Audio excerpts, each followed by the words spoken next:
Hello everyone, welcome back to my channel. So last classes మనము విద్యా దృక్పథాల నుండి అయితే బౌద్ధ అలాగే జైన వేద విద్యా విధానం అనేది ఎలా ఉంది, అలాగే హంటర్ కమిషన్ గురించి నేర్చుకున్నాము, ముస్లిం విద్యా విధానం గురించి, అలాగే వుడ్స్ డిస్పాచ్ గురించి అయితే నేర్చుకున్నాం కదా అండి. సో ఈరోజు వచ్చేసి ప్రజెంట్ టాపిక్ మనకు హాట్ టాక్ కమిటీ 1929. యాక్చువల్గా ముస్లిం విద్యా విధానం టాపిక్ అనేది చేశానండి, బట్ అది అన్ఫార్చునేట్లీ వీడియో అనేది డిలీట్ అయింది. సో అగైన్ మళ్ళీ నేను రీఅప్లోడ్ అయితే చేస్తాను.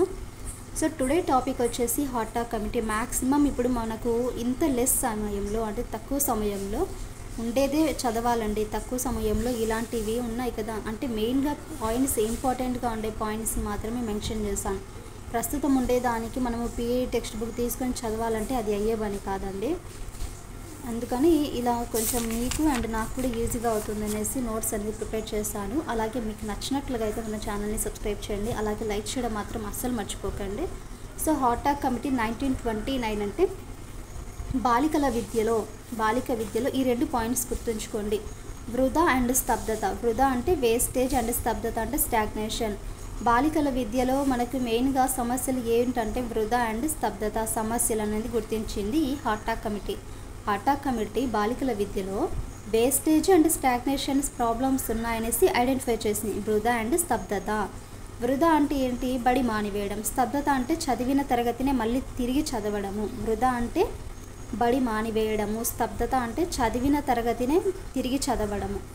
1వ తరగతిలో చేరిన విద్యార్థి 5వ తరగతి చేరకుండానే 3వ తరగతిలో బడి మానేస్తే ప్రభుత్వం ఆ విద్యార్థిపై పెట్టిన ఖర్చే వృధా. ఓకేనా? ఒకటి చూడండి, ఫస్ట్ క్లాస్లో చేరిన ఒక విద్యార్థి 5th క్లాస్ చేరుకోకుండానే జస్ట్ మనకు 3rd క్లాస్లోనే డ్రాప్ అవుట్ అయ్యాడు. సో డ్రాప్ అయినప్పుడు అతని మీద పెట్టిన ఖర్చుని వృధా అంటారు. అంటే గవర్నమెంట్ ఆ విద్యార్థిపై పెట్టిన ఖర్చు వృధా. నెక్స్ట్, స్థానిక అవసరాలు, ఋతువులకు అనుగుణంగా పాఠశాల సమయాలు కానీ సెలవులను మార్పులు అనేవి చేసుకోవాలి. స్థానిక అవసరాలు, సో మెయిన్గా మనకు స్థానికంగా ఉండే అవసరాలు ప్లస్ మనకు ఋతువులకు అనుగుణంగా పాఠశాల సమయాలు కానీ సెలవులను కానీ మార్పులు చేసుకోవాలనేసి హాట్ టాక్ కమిటీ సూచించింది. అలాగే ఉపాధ్యాయులకు శిక్షణ ఇవ్వాలి, ట్రైనింగ్ అనేది ఇవ్వాలి. టీచర్స్కి వారి సామర్థ్యాలు, వేతనాలు అనేవి పెంచాలి.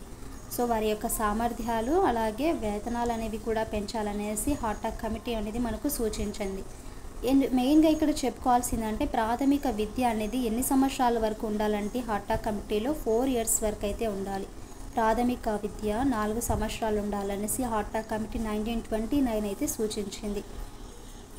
హాట్ టాక్ కమిటీ సైమన్ కమిషన్లో ఒక సబ్ కమిటీ అండి. హాట్ టాక్ కమిటీ అనేది సైమన్ కమిషన్లో ఒక sub committee. Education committee chair ఎవరంటే మనకు chairman sir Philip hot talk.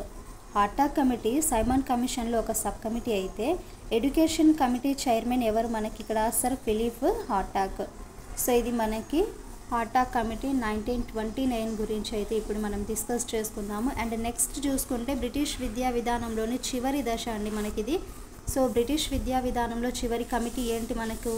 Sergeant report 1944. So time అనేది మనకు జస్ట్ ఒక 10 minutes 15 minutes లోపల వీడియో అనేది కంప్లీట్ అవుతుంది, వేస్ట్ అవ్వదు ఎక్కడ కూడా.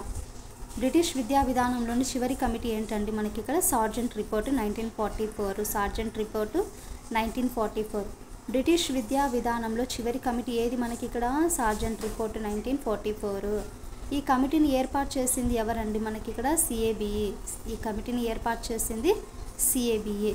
మొదటి ప్రపంచ యుద్ధం మనకు ఎప్పుడు జరిగింది? 1914 నుండి 1918 వరకు, అంటే 4 years వరకు. రెండవ ప్రపంచం వచ్చేసి 1939 నుండి 1940 వరకు. ఇది మనకు అందరికీ తెలిసిందే.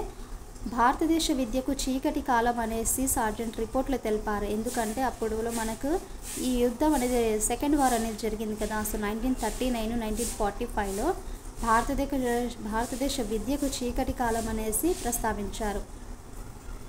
సార్జెంట్ బ్రిటిష్ ప్రభుత్వం విద్యా సలహాదారు. సార్జెంట్ బ్రిటిష్ ప్రభుత్వము విద్యా సలహాదారు. అలాగే మనకు 2012 డిఎస్సిలో వచ్చిన బిట్ ప్రకారం చూసుకుంటే యుద్ధానంతరం విద్యా పథకం అని దేనికి పేరు అనేసి క్వశ్చన్ అడిగారండి. 2012 డిఎస్సిలో మనకు యుద్ధానంతరం విద్యా పథకం అని దేనికి పేరు అంటే సార్జెంట్ రిపోర్టు 1944 అనేది మనం గుర్తుంచుకోవాలి. సార్జెంట్ ప్రకారము భారతదేశ బ్రిటిష్ విద్యా విధానాన్ని చేరుకోవాలంటే మ్యాక్సిమం మనకి ఎన్ని ఇయర్స్ పడుతుందో చూడండి, ఎప్పటికీ మనం చచ్చిపోతాం కూడా, అవునా కదా. సార్జెంట్ ప్రకారము భారతదేశ బ్రిటిష్ విద్యా విధానాన్ని చేరుకోవాలంటే 40 ఇయర్స్ పడుతుందంట. ఎందుకంటే చూడండి ఇక్కడ 1939 నాటికి భారతదేశంలో సగటు ఒక విద్యార్థి పైన చేసే ఖర్చు చూడండి ఓన్లీ 89 పైసలు, అంటే మనకి 89 పైసలు ఇయర్ అంతా కలిపండి. ఎప్పుడు 1939 నాటికి భారతదేశంలో సగటు మ్యాక్సిమము ఒక విద్యార్థిపై చేసే ఖర్చు ఎంత ఉందంటే ఇక్కడ 89 పైసలు ఉండేది. సో అలాగే బ్రిటన్లో చూసుకుంటే ఒక్కో విద్యార్థిపై ఖర్చు పర్ ఇయర్కి వచ్చేసి 33 రూపీస్ 89 పైసలు అంట చూడండి. పూర్వ ప్రాథమిక విద్యకు సంబంధించి చూసుకుంటే భారతదేశంలో నర్సరీ విధానం అనేది ప్రారంభించాలి అని సూచించింది ఎవరు? Sergeant committee. భారతదేశంలో నర్సరీ విధానం ప్రారంభించాలనేది సార్జెంట్ కమిటీ యొక్క సూచనలు. నర్సరీ ఎడ్యుకేషన్ వచ్చేసి ఇంగ్లాండ్కి చెందిన మెక్విలను, కిండర్ గార్డెన్ సిస్టమ్ వచ్చేసి జర్మనీకి చెందిన ప్రోబెల్, మాంటిసోరీ విధానం మన ఇటలీ చూసుకుంటే ఈమె మాంటిసోరీ, అంగన్వాడీ విధానం చూసుకుంటే మన ఇండియాలో తారాబాయి మోదక్ వీళ్ళు వివరించారు. నెక్స్ట్ ఉచిత నిర్బంధ ప్రాథమిక విద్య ఇవ్వాలి అంటే ఉచిత నిర్బంధ ప్రాథమిక విద్య అంటే మనకి 6th నుండి 11 వరకు అండి. సో 6th నుండి 11 ఇయర్స్ వరకు అనేది అందరికీ కూడా ఉచిత నిర్బంధ ప్రాథమిక విద్య అనేది ఇవ్వాలని సార్జెంట్ కమిటీ అనేది రూపొందించింది. అలాగే ఇంటరు తీసివేసి మొదటి సంవత్సరాన్ని సెకండరీ విద్యలో, రెండో సంవత్సరాన్ని డిగ్రీలో చేర్చాలనేసి కూడా సూచించింది. ఇంటర్ అనేది తీసేసి ఫస్ట్ ఇయర్ ఉంటుంది కదా, సో ఆ ఫస్ట్ ఇయర్ సెకండరీ విద్యలో మనకు రెండో సంవత్సరాన్ని డిగ్రీలో చేర్చాలని సూచన అయితే చేసింది సార్జెంట్ రిపోర్ట్. విశ్వవిద్యాలయాల సమన్వయం కోసము యూజీసీ ఏర్పాటు చేసింది. ఏర్పాటు చేసింది. నిరుద్యోగ నిర్మూలన కోసం ఎంప్లాయ్మెంట్ బ్యూరోలు కూడా స్థాపించాలనేసి ఈ కమిటీ సూచించిందండి. మనకి సార్జెంట్ రిపోర్టు నిరుద్యోగ నిర్మూలన కోసం ఎంప్లాయ్మెంట్ బ్యూరోలు స్థాపించాలనేసి పేర్కొంది. అండ్ వచ్చేసి మనకి దేశ పారిశ్రామిక అవసరాలకు అనుగుణంగా సాంకేతిక విద్యను ప్రోత్సహించాలి. శారీరక మానసిక వికలాంగుల కోసం ప్రత్యేక విద్య అనేది అవసరము. నిరక్షరాస్యత నిర్మూలకు మనకు వయోజన విద్య అనేది మనకు సార్జెంట్ రిపోర్ట్లో అయితే తెలిపారు. దేశ పారిశ్రామిక అవసరాలకు అనుగుణంగా సాంకేతిక విద్యను అనేది ప్రోత్సహించాలి.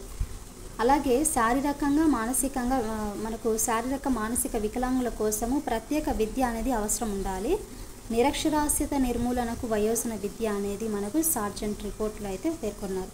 మరి ఇందులో ఫలితాలు కనుక చూసుకుంటే 1945లో కేంద్ర విద్యాశాఖ ఏర్పాటు, ఢిల్లీ కేంద్రంగా ఏఐసిటి అనే ఏర్పాటు, 1953లో యూజీసీ స్థాపన, వీటికి ఫలితాలు. బ్రిటిష్ విద్యా విధానంలోని ముఖ్యమైన కమిటీలు, కమిషన్లు మనం చూసుకుంటే ఇక్కడ అన్నీ ఇచ్చారండి. ఇవన్నీ కూడా బ్రిటిష్ విద్యా విధానంలోని ముఖ్యమైన కమిటీలు, కమిషన్లు. అవి ఏంటంటే చార్టర్ చట్టము, Macaulay minutes, Woods dispatch, Hunter commission, విశ్వవిద్యాలయాల కమిషన్ 1902 నుండి, అలాగే 1904 కలకత్తా విశ్వవిద్యాలయము, షాడ్లర్ కమిషన్ 1917 కానీ, హాటా కమిటీ 1929 కానీ, Abbott and Wood report 1937, Sargent report 1944. ఇవన్నీ కూడా మనకు బ్రిటిష్ విద్యా విధానంలోని ముఖ్యమైన కమిటీలు, కమిషన్లు.